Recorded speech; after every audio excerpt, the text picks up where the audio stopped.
welcome to another edition of Sunrise Mayhem. My name is Teresa Manchester.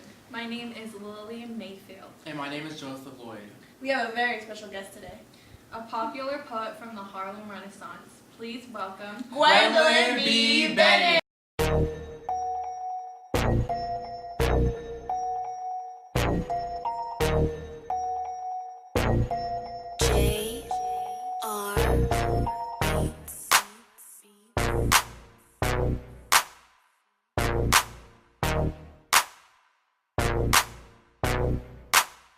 It's great to have you here, Gwendolyn. It's great to be here, Joseph. We would like to get to know you and more about your life during the Harlem Renaissance. Well, of course, I have no problem answering any of your questions. When were you born, Gwendolyn? I was born July 8th, 1902 in Giddings, Texas. So we heard your parents were divorced. Would you elaborate more on that?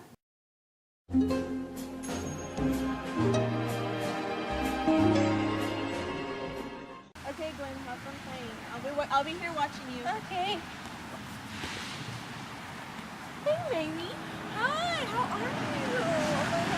Oh my God, it's been so long. So, how you doing? I'm doing very good. That's good. I'm good. I have my little daughter. Yes, well, I had a transient life in 1906.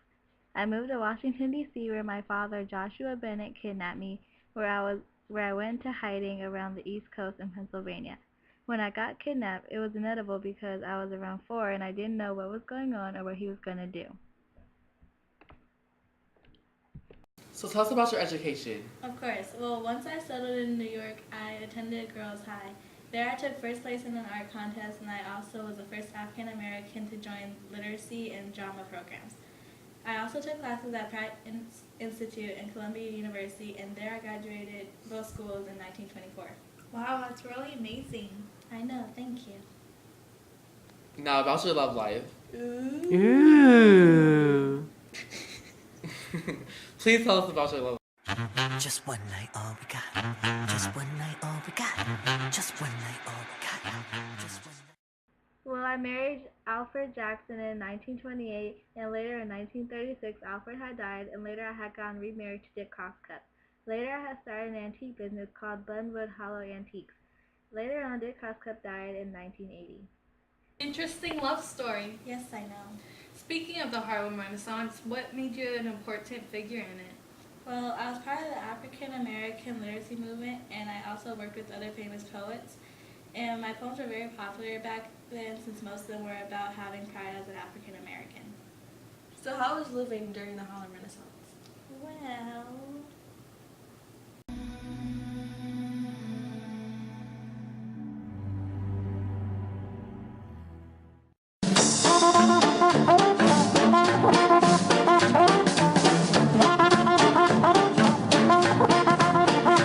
It seemed like a fun time. Now I know that you were a poet, but I heard that you were more than that. yes, I'm a poet, a teacher, a journalist, and also a graphic artist. Wow, that's outstanding. Thank you so much. Well, it's been great having you on the show, Gwendolyn. Yes, it has. It's been interesting to hear about your love life and all the struggles you have been through. Thanks, that means so much to me. Thank you for having me on the show. Our pleasure. Well, folks, you have been a great audience. See you next show.